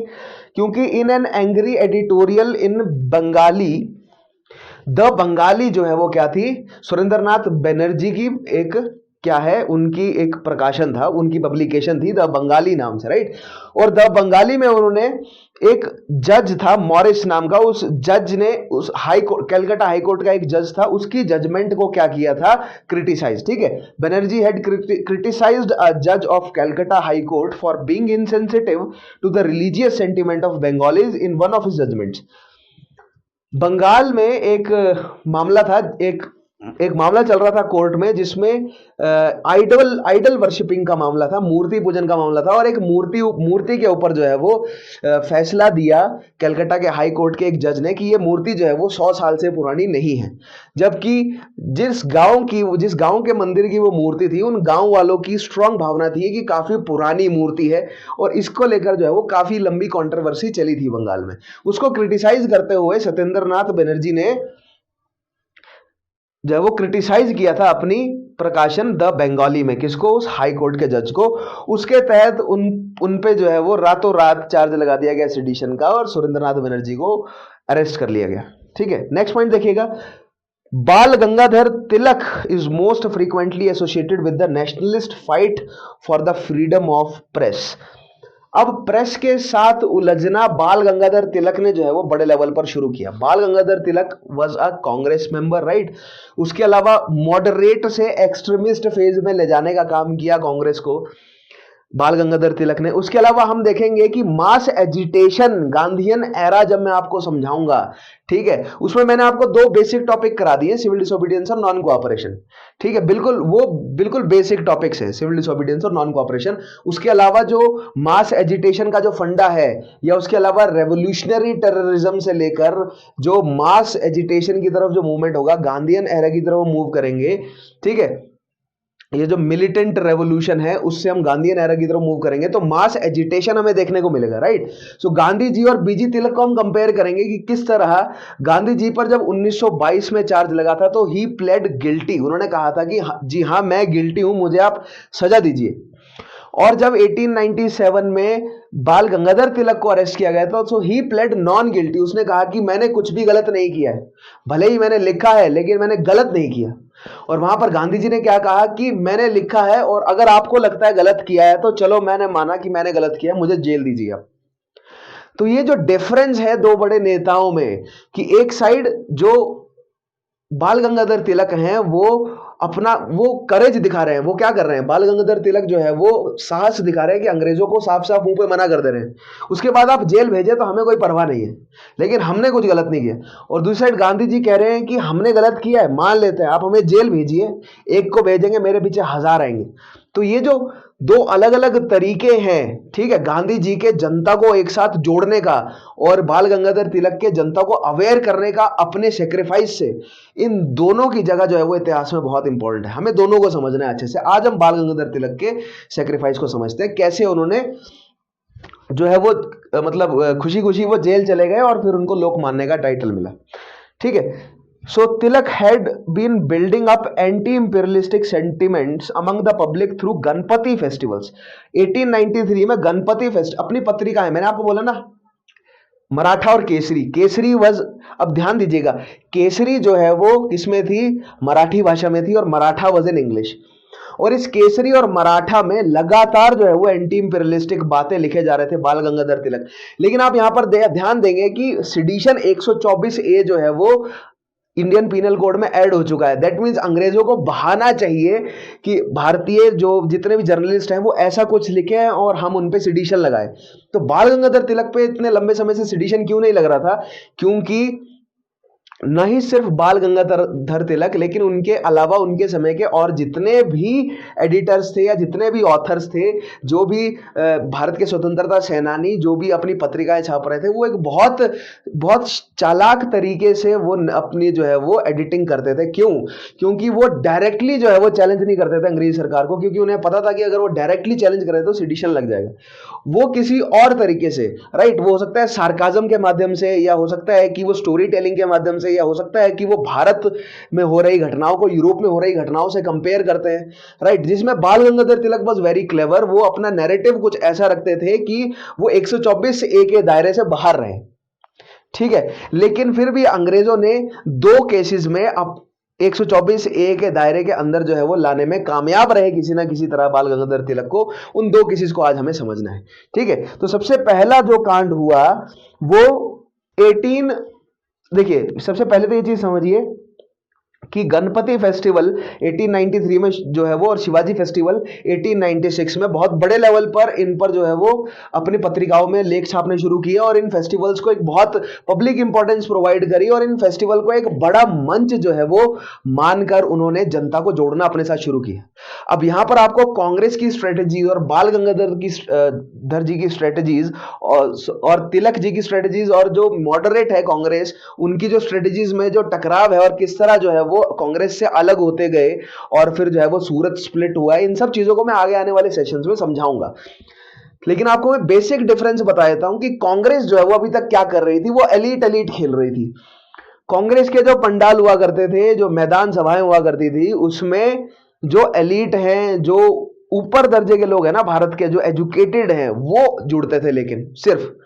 और बीजी तिलक को यह बात धीरे धीरे समझ आने लगी थी, जो कि गांधी जी ने बाद में सिद्ध भी करी, कि जनता को हमें जोड़ना पड़ेगा इस संग्राम से, ठीक है। अगर अंग्रेजी सरकार के खिलाफ कांग्रेस बोलेगी ना, तो अंग्रेजी सरकार कांग्रेस को सिर्फ जो है वो एक छोटा सा थ्रेट मानकर उसको इग्नोर कर देगी।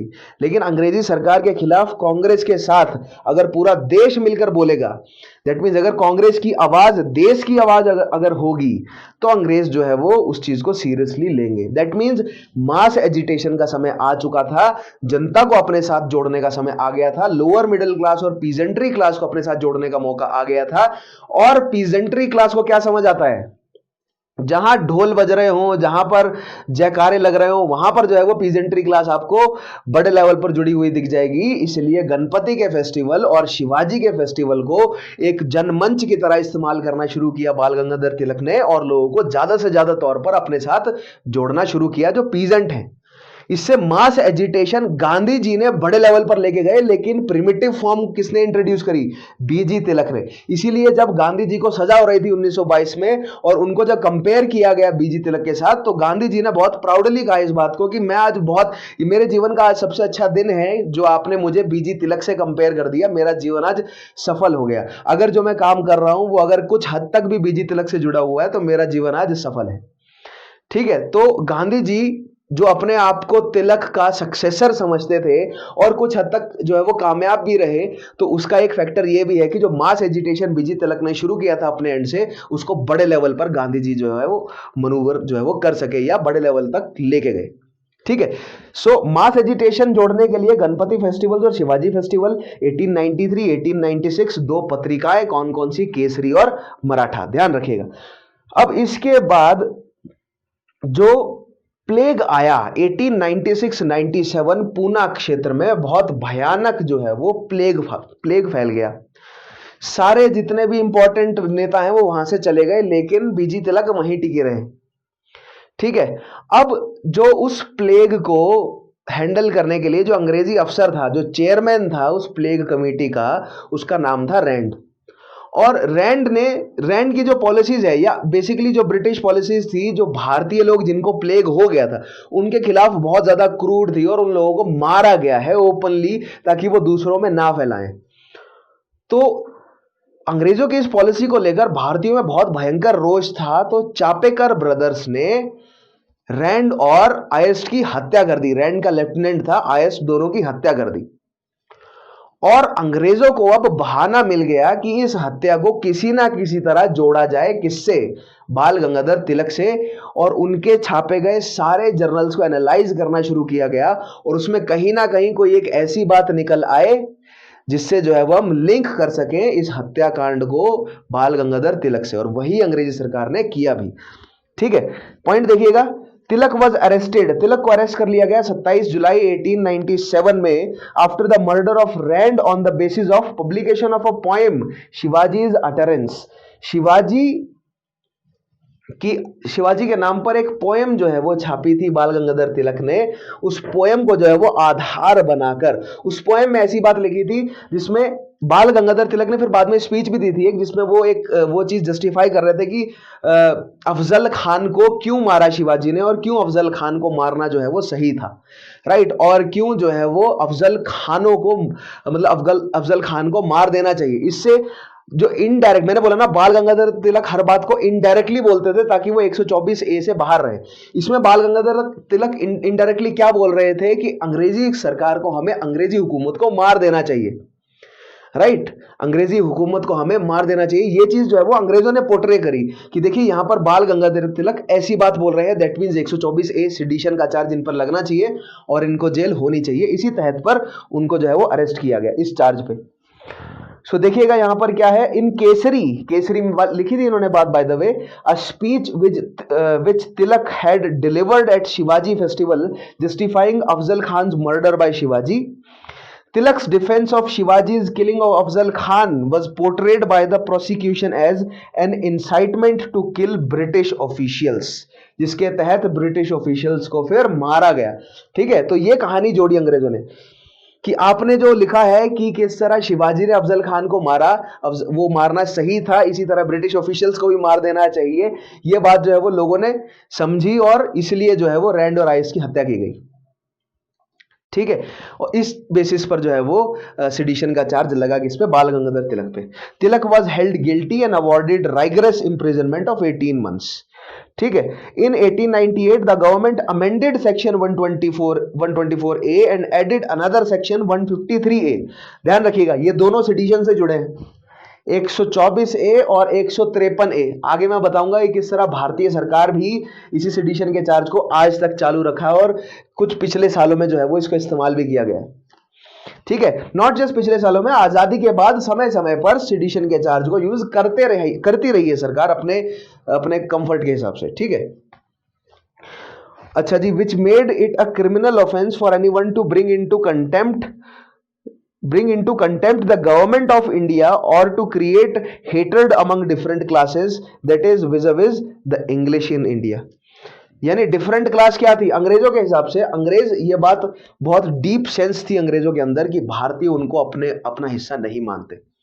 अंग्रेजों को इस बात से बहुत जलन थी कि किस तरह तुर्की भारत में आए और भारतीयों ने तुर्कियों को अपनी सोसाइटी में अडॉप्ट किया। अंग्रेजों को इस बात से बहुत ज्यादा जलन थी, इसीलिए उन्होंने हिंदू मुस्लिम जो है वो अनेकता फैलाई। जब वो फैला सके, जो कम्युनल डिसहार्मनी है वो फैलाने की कोशिश उन्होंने करी, कम्युनल राइट्स लाने की कोशिश करी, क्योंकि वो इस बात से बहुत परेशान थे कि भारतीयों ने किस तरह जो है वो तुर्कियों को अपनी सोसाइटी में जोड़ लिया। लेकिन मैं आपको ये चीज समझाऊंगा, जो गंगा जमुना जो तहजीब है उसके तहत जो रिलीजियस मूवमेंट्स रहेंगी, सूफी भक्ति मूवमेंट, उसमें मैं समझाऊंगा कि किस तरह तुर्की कल्चर जो है वो भारतीय कल्चर में फ्यूज हुआ है। मैं आपको एविडेंसेस दिखाऊंगा, राइट, नॉट जस्ट हम मुगलों और सुल्तानों की तरफ से, लेकिन राजपूत कल्चर्स की तरफ से भी हम देखेंगे कि कब कैसे जो है वो तुर्की कल्चर को राजपूतों ने जो है वो खुले बाहों से स्वीकार किया है। सब जुड़े हैं एक दूसरे के साथ, क्योंकि भारत की ये संस्कृति रही है अतिथि देवो भव की, सबको अपने साथ जोड़ लेने की। और भारत के नेचुरल रिसोर्सेस सबको जो है वो प्रोवाइड करते हैं क्या, खुशहाली प्रोवाइड करने के लायक है भारत के नेचुरल रिसोर्सेस। लेकिन अंग्रेजों ने भारत को एक्सप्लॉइट किया बर्दाश्त की हद से बाहर, इसलिए भारतीयों ने अंग्रेजों को अपना हिस्सा नहीं माना। ठीक है, अगर अंग्रेज भारत में रहकर भारतीयों की भलाई करते हुए काम करते तो सिनेरियो कुछ और हो सकता था। हो सकता है कि आज अंग्रेज लोग या क्रिश्चियंस भी जो है वो भारत की सोसाइटी में जुड़कर रहते। ठीक है, इसीलिए हिंदू मुस्लिम डिसहार्मनी जो है वो अंग्रेज फैलाते थे, क्योंकि अंग्रेजों का कभी भारतीयों ने अपना साथ जो है वो माना ही नहीं, अपनी सोसाइटी में जोड़ा ही नहीं। इसीलिए अब वो नहीं चाहते थे कि भारत में जो है वो हार्मनी बन के रहे, भारत में डिसहार्मनी फैलाए रखो। ठीक है, भारत में कम्युनल राइट्स होती रहनी चाहिए। इसीलिए सेक्शन 124 ए और 153 ए में यह क्लॉज जुड़ा था कि कोई भी ऐसी बात नहीं लिखी जाएगी जिससे किसी एक डिफरेंट क्लास के ऊपर अटैक हो। यानी कि अगर क्रिश्चियन मिशनरीज भारत में जबरदस्ती कन्वर्जन करवा रहे हैं और अगर आप उनको जो है वो क्रिटिसाइज करेंगे, सो दैट मीन्स आप सीधा ब्रिटिश गवर्नमेंट को क्रिटिसाइज कर रहे हैं, सेडिशन लग जाएगा आप पर। ठीक है, तो इस तरह की कुछ सोच थी ब्रिटिश गवर्नमेंट की। नेक्स्ट पॉइंट देखिएगा, नेक्स्ट आता है आपका न्यूज़पेपर एक्ट ऑफ 1908 या इंसाइटमेंट टू ऑफेंसेस। ठीक है, so according to this act, इस एक्ट के अकॉर्डिंग क्या क्या पॉइंट देखते हैं। The magistrate were empowered to confiscate printing presses, property connected thereto of newspapers which published objectionable material served as incitements to murder or acts of violence। ध्यान दीजिएगा, ये जो पूरा समय 1892 से लेकर 1909 तक रेवोल्यूशनरी जो है वो टेररिज्म या मिलिटेंट टेररिज्म, मिलिटेंट रेवोल्यूशनिज्म का जो है वो ये एरा है। दैट मींस यहां पर लोगों को हथियार चलाने आ गए, बम वगैरह बनाने आ गए खासकर, और कई सारे जो है वो अंग्रेजी अफसरों की हत्याएं हुई है इस दौरान। ठीक है, बहुत जगह पर बमबारी हुई है, बम फेंके गए अंग्रेजी अफसरों के ऊपर। सो दैट मीन्स वायलेंस अगर हो रहा है अंग्रेजी ऑफिशियल के खिलाफ, और अब अंग्रेजों को जो है वो बहाना मिल गया फिर से जो है वो प्रेस को कंट्रोल में लाने का। क्यों? क्योंकि भारतीयों तक खबर कैसे पहुंच रही है, भारतीयों तक अवेयरनेस कैसे पहुंच रही है, भारतीयों तक अवेयरनेस पहुंच रही है प्रेस के माध्यम से। जितने भी स्वतंत्रता सेनानी हैं उनकी जो जितनी भी प्रेस है या जो भी पत्रिकाएं हैं, जो भी अखबार हैं, उनके माध्यम से। ठीक है, मैजिस्ट्रेट को जो है वो पावर दी गई, वो किसी भी प्रिंटिंग प्रेस को कॉन्फिस्केट कर सकते हैं, जब्त कर सकते हैं, सारे प्रिंटिंग प्रेस के मटेरियल को जमीन समेत जब्त कर सकते हैं। क्यों? अगर उनको हल्की सी भी भनक लगी कि इन्होंने ऐसा कुछ छापा है जिससे वायलेंस हुआ है। ठीक है, second point, the government was empowered to annul any declaration made by the printer and publisher of an offending newspaper made under the Press and Registration of Books Act 1867। 1867 जो रजिस्ट्रेशन एक्ट था उसके तहत अगर किसी press को register कराया गया है तो तुरंत जो है वो उसका रजिस्ट्रेशन नल कर दिया जाएगा, उसने जो सिक्योरिटी जमा करी है उसको तुरंत जो है वो फोरफिट कर दिया जाएगा। नेक्स्ट चीज, the newspaper editors and printers were given the option to appeal to high court within 15 days of forfeiture of the press। Vernacular press act से कैसे अलग था ये? वर्नैक्युलर प्रेस एक्ट में अपील का कोई जो है वो स्कोप नहीं था, यहां पर अपील का स्कोप है लेकिन 15 दिन के अंदर। लेकिन अगर वो प्रेस को जब्त कर रहे हैं तो वो प्रिंटर को, वो प्रेस के अधिकारी को भी जो है वो अरेस्ट करेंगे। अगर सभी जो है वो इंपॉर्टेंट व्यक्ति प्रेस के जो है वो जेल में चले जाएं और 15 दिन के अंदर अगर अपील ना हो सके तो उसके बाद कुछ नहीं किया जा सकता। सो दैट मीन्स गवर्नमेंट ने अपने एंड से लूप बना रखे थे कि हम जो है वो प्रेस को तो जब्त करेंगे ही, उस पब्लिशर को, उस मतलब उनके सारे जो है वो एम्प्लॉयज को भी अरेस्ट कर लेंगे। जब कोई अपील करने वाला ही नहीं होगा तो कैसे जो है वो वापस वो प्रेस शुरू हो जाएगी। ठीक है, तो 15 दिन का टाइम तो दिया but it was not enough. ठीक है, अब इसी न्यूज़पेपर एक्ट के तहत Tilak as leader of militant nationalist was tried July 1908 पे। वैसे तो जून में उनको अरेस्ट किया गया था, जुलाई में उन पर जो है वो केस चला on charges of sedition and transported to Mandalay. 22 जुलाई को फैसला हुआ और मेंडले जो कि बर्मा में है वहां पर 6 साल की उनको कैद दी गई। क्यों भाई? क्योंकि फिर से उनकी पत्रिकाओं को खंगाल कर देखा गया, फिर से वहां से जबरदस्ती कहीं से एक टैक्स निकाल लिया गया कि इन्होंने देखिए यहाँ पर फिर से वायलेंस को जो है वो वायलेंस को प्रमोट किया है इन्होंने, इनकी वजह से वायलेंस हुआ है, तो फिर से जो है वो सेडिशन का चार्ज लगाकर वापिस जेल भेज दिया गया तिलक को। 6 सालों की जेल हुई इस बार मंडले। 22 जुलाई 1908 को फैसला आया था। ठीक है, अब इसके तहत पूरे भारत में जो है वो प्रोटेस्ट हुए। 1897 में भी प्रोटेस्ट हुए थे पूरे भारत में, और तब जो है 1897 में जब जेल गए थे वहां पर उनको लोकमान्य का टाइटल मिला था। ठीक है, यहां पर जेल गए तो यहां पर फिर से जो है वो इनके नाम के साथ लोकमान्य तिलक जोड़ा गया और पूरे भारत में लोकमान्य तिलक की लहर जो है वो फैली। और 1897 में भी एक बार जो है वो नेशनल लेवल के लीडर का रूप लिया था, और इस बार फिर से जो है वो एक बड़े नेशनल लेवल के लीडर का रूप लिया। क्यों? क्योंकि 1897 से 1908 तक बहुत बड़े लेवल पर काम कर रहे थे, काफी जनता को अपने साथ जोड़ लिया था, काफी यूथ को अपने साथ जोड़ लिया था बीजी तिलक ने। और मेंडले बर्मा में बैठे बैठे, जेल में बैठे बैठे उन्होंने अपना टाइम जो है वो बिल्कुल भी वेस्ट नहीं किया, अपने सारे लोगों को मूवमेंट में रखा। लाला जी को उन्होंने लंदन भेजा, और मतलब लंदन से लाला जी कॉरेस्पॉन्ड कर रहे थे, और भारत लाला जी लंदन में जो है वो अपनी पकड़ बना रहे थे, और बर्मा में बैठे थे कौन? तिलक। और जेल में बैठे बैठे उन्होंने भारत में डिजाइन करना शुरू किया, और जैसे ही जेल से बाहर आए उन्होंने जो है वो भारत में शुरू कर दिया अपना काम, होम रूल लीग मूवमेंट। या वो सारी चीजें हम कैसे समझेंगे आगे आने वाले सेशंस में। ठीक है, लेकिन यहां पर मैं आपको केवल अभी इतना बता सकता हूं कि जेल भेजा गया मेंडले, और फिर उसके बाद एक नेशनल लेवल के नेता के रूप में उभर कर आए तिलक। ठीक है, और उनकी गिरफ्तारी या उनको जेल दी गई, उसके जवाब में बॉम्बे में टेक्सटाइल वर्कर्स ने और रेलवे वर्कशॉप के वर्कर ने प्रोटेस्ट किया। आर्मी को सड़क पे बुला लिया गया, बहुत बड़े लेवल पर प्रोटेस्ट हुआ, बहुत ज्यादा आगजनी हुई, कई दिनों तक स्ट्राइक चली। और या इस मूवमेंट पे लेनिन ने कहा, Lenin held this as the entrance of Indian working class on political stage. यहां पर जो भारतीय वर्किंग क्लासेस, जो लेबर्स है, वो पॉलिटिकल स्टेज पे जुड़े। अब जो लाला जी हैं, लाला लाजपत राय हैं, वो तिलक के साथ जुड़कर उन्होंने काम किया। दोनों ने लेबर्स, मैं बोल रहा हूं ना, आम जनता को जोड़कर उन्होंने काम किया, इसीलिए लेबर्स में जो है वो काफी ज्यादा पॉपुलर हुए लाला लाजपत राय भी। लेबर जो है वो बहुत बड़ी संख्या में जुड़े भी किसके साथ? बीजी तिलक को जब जेल हुई तो प्रोटेस्ट उन्होंने किया। उसी तरह जब 1897 में बीजी तिलक को जेल हुई थी तो बंगाल में हड़ताल हो गई थी, और कॉलेज के लड़के जो है वो सड़कों पर उन्होंने मतलब पथराव कर दिया था, बहुत बुरी हालत हुई थी उस समय भी। ठीक है, तो बीजी तिलक धीरे धीरे जो है वो एक बड़े नेता के रूप में उभर रहे थे। तो मैं ये पूरा पीरियड आपको कराऊंगा 1892 से 1909 तक, किस तरह 1892 के काउंसिल्स एक्ट के बाद जो मॉडरेट्स थे कांग्रेस के, वो किस तरह जो है वो अंग्रेजी सरकार की तरफ झुक गए, और फिर एक एक्सट्रीमिस्ट वर्ग जो है वो उभरता हुआ बाहर निकला, सूरत स्प्लिट हुआ, मुस्लिम लीग की स्थापना हुई। ये सारे पॉइंट्स हम समझेंगे आगे आने वाले सेशंस में। ठीक है, नेक्स्ट पॉइंट देखिए, इंडियन प्रेस एक्ट ऑफ 1910। अब अगला एक्ट आया 1910 का, it revived the worst feature of Lytton's press act 1878। 1878 के लिटन प्रेस एक्ट को रिवाइव कर दिया किसने? Indian press act of 1910। It empowered the local government to demand at the time of registration security of not less than 500 रुपए and not more than 2000 and forfeit the security and annul the declaration of offending press। बिल्कुल simple सी बात है, सरकार ने पहले 400 रुपए की रजिस्ट्रेशन थी, अब कम से कम 500 और ज्यादा से ज्यादा 2000 की रजिस्ट्रेशन कर दी। अब आप सोचेंगे 500 हजार में क्या होता है? भाई उस समय बहुत ज्यादा था ये अमाउंट, बहुत ज्यादा।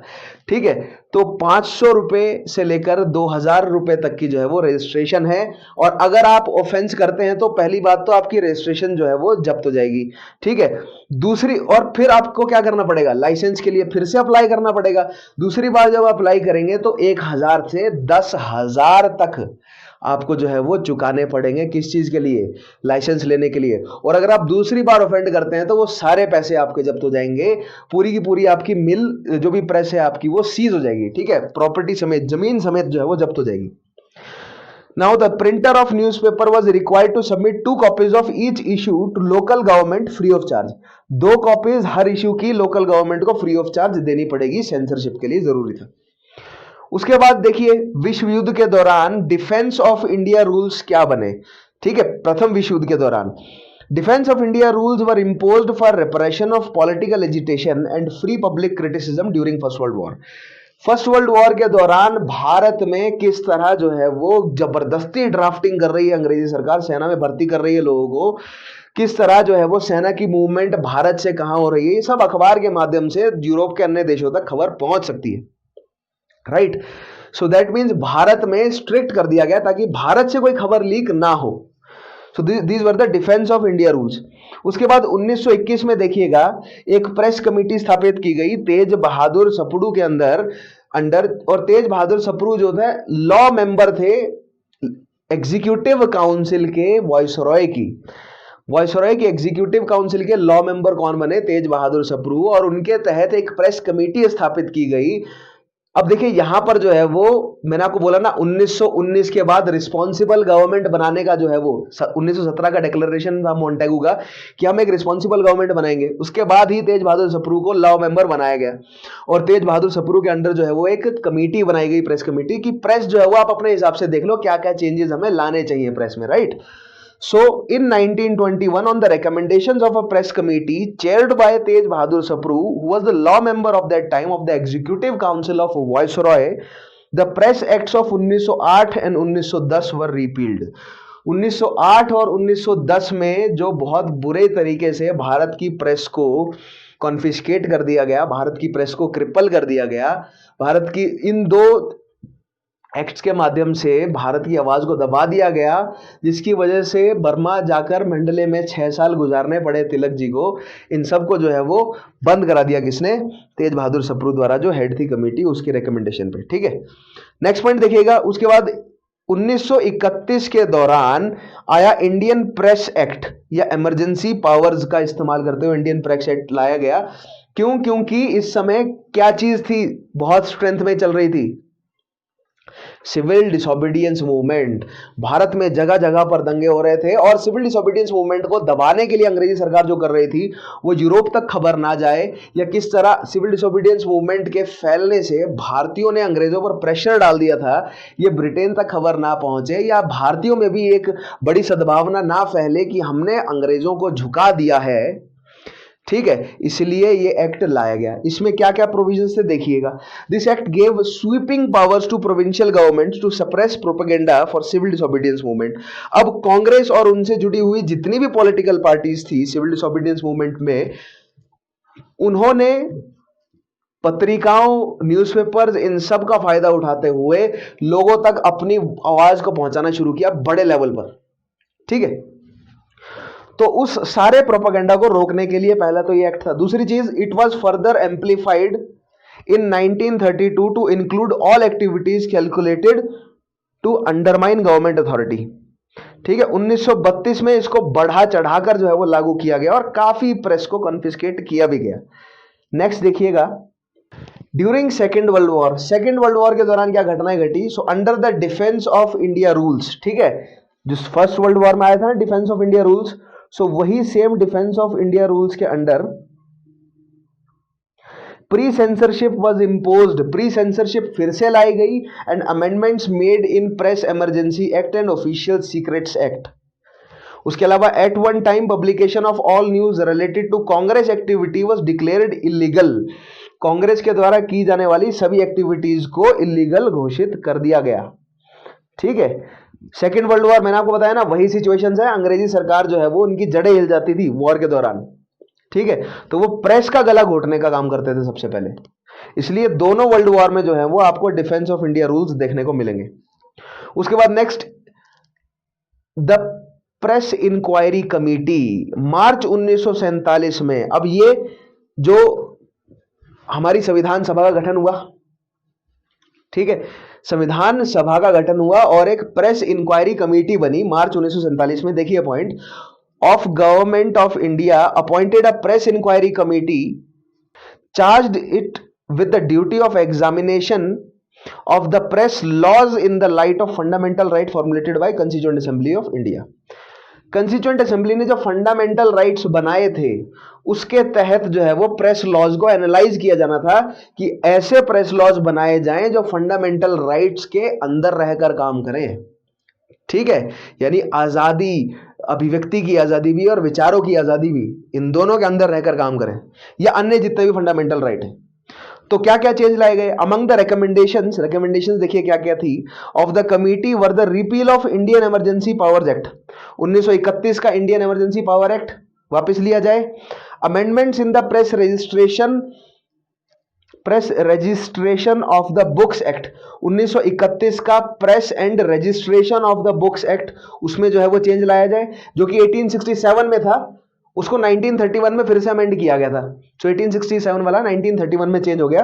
अब इसमें फिर से जो है वो अमेंडमेंट्स लाएगी नई सरकार, जो भारतीयों की सरकार होगी। उसके बाद amendments in press registration and books act, उसके अलावा modification in section 124A 153A sedition के चार्ज इसमें लगते हैं of the Indian penal code, और इस तरह के बहुत सारे चेंजेस जो हैं वो रेकमेंड करे किसने, एक प्रेस इंक्वायरी कमेटी ने। कब? जब संविधान सभा बन गई और वो संविधान बनाने लगी भारत के लिए, ठीक है। दैट मीन्स भारत अब आजाद होने वाला था अंतिम चरणों में। तो आज हमने ये सारे पॉइंट्स देखे, ठीक है। तो एक बार मैं फिर से आपको शुरू से बताऊं तो हमने कहां से जर्नी जो है वो करी है ये पूरी कवर। तो हमने सबसे पहले सेंसरशिप ऑफ प्रेस एक्ट देखा 1799 का, लॉर्ड वेलेस्ली जो लेकर आए। उसके बाद हमने देखा कि लाइसेंसिंग रेगुलेशन आया 1823 का जॉन एडम्स द्वारा। उसके बाद प्रेस एक्ट आया 1835 का मेटकाफ, फिर लाइसेंसिंग एक्ट 1857, उसके बाद रजिस्ट्रेशन एक्ट 1867, उसके बाद एक्ट ऑफ 1870 देखा हमने, उसके बाद वर्नैक्युलर प्रेस एक्ट देखा 1878, एंड देन आफ्टर दैट हमने वर्नैक्युलर प्रेस एक्ट के बाद न्यूज़पेपर एक्ट देखा 1908, उसके बाद Indian press act 1910, during second world war क्या चेंजेस आए, और फिर फाइनली प्रेस इंक्वायरी कमेटी। तो इन सारे पॉइंट्स को आज हमने समझने की कोशिश करी। तो आई होप आपको पूरा का पूरा प्रेस का डेवलपमेंट समझ आया होगा। अब यहां पर ध्यान दीजिए, ये प्रेस का डेवलपमेंट है कहां पर, ये प्रेस का डेवलपमेंट है प्री इंडिपेंडेंस। हम पोस्ट इंडिपेंडेंस भी प्रेस का डेवलपमेंट स्टडी करेंगे। जैसे कि हमने एजुकेशन का डेवलपमेंट देखा था ना, एजुकेशन का डेवलपमेंट प्री इंडिपेंडेंस, उसी तरह हम पोस्ट इंडिपेंडेंस भी देखेंगे, राइट। सो आज के सेशन में हमने ये सारी चीजें जो है वो कवर करी। आई होप आपको समझ आया होगा और जो कॉन्सेप्ट है वो बिल्ड होना शुरू होगा, ठीक है। वो देखिए सारी कहानी जुड़ेगी आपस में जब मैं इनके साथ और भी चीजों को जोड़ूंगा, और फाइनली जब मैं गवर्नर जनरल्स करवाऊंगा आपको, तब ये सारी कहानी जो है वो जुड़ जाएगी, ठीक है। हमें क्या करना है, हमें कहानी को जोड़ना है आपस में। अगर आपने पिछले सेशन नहीं देखे हैं तो जाइए चैनल पर, आपको पिछले सेशंस मिल जाएंगे, मेरे नाम से एक प्लेलिस्ट मिलेगी, उस प्लेलिस्ट पे जाकर पिछले सेशंस को देखिए, राइट। कहानी को क्रिएट कीजिए, इतिहास को समझिए, चाहे आप किसी भी लेवल का एग्जामिनेशन दे रहे हो। ये लेक्चर जो है वो मेरे सबके लिए हेल्पफुल हैं, क्योंकि फैक्ट्स भी कर रहे हैं हम प्रिपेयर और कॉन्सेप्ट्स भी कर रहे हैं हम प्रिपेयर, ठीक है। तो छोटे से छोटा से लेकर यूपीएससी सीएससी तक सभी एग्जामिनेशंस के लिए बहुत क्रूशियल हैं ये हिस्ट्री के सेशंस। सो आज के सेशन को मैं यहां पर कंक्लूड करता हूं। अंत में मैं सीएससी एस्पायरेंट्स को कहना चाहूंगा कि अगर वो एक थॉरो तैयारी करना चाहते हैं तो इस वीडियो की डिस्क्रिप्शन में एक आपको लिंक मिलेगा, उस लिंक पर जाएंगे आप एप्लीकेशन मिलेगी आपको स्टडी IQ की, उस एप्लीकेशन को इंस्टॉल कीजिए। उस एप्लीकेशन में आपको एक स्मार्ट कोर्स मिलेगा यूपीएससी सीएससी से रिलेटेड, जिसमें 1300 से प्लस वीडियोस है, रोज के करंट अफेयर हैं, डेली की उसमें डाउट सॉल्विंग है, डेली के उसमें क्विज अवेलेबल है, आंसर राइटिंग की प्रैक्टिस, और सारा का सारा पैकेज अवेलेबल है। So make sure you check that out. सो आज के सेशन को मैं यहां पर खत्म करता हूं। मेरा नाम है विशाल चौहान। मैं आगे आने वाले सेशंस में और इस तरह के टॉपिक्स लाता रहूंगा। तब तक के लिए धन्यवाद इस टॉपिक को देखने के लिए। Have a nice day, take care.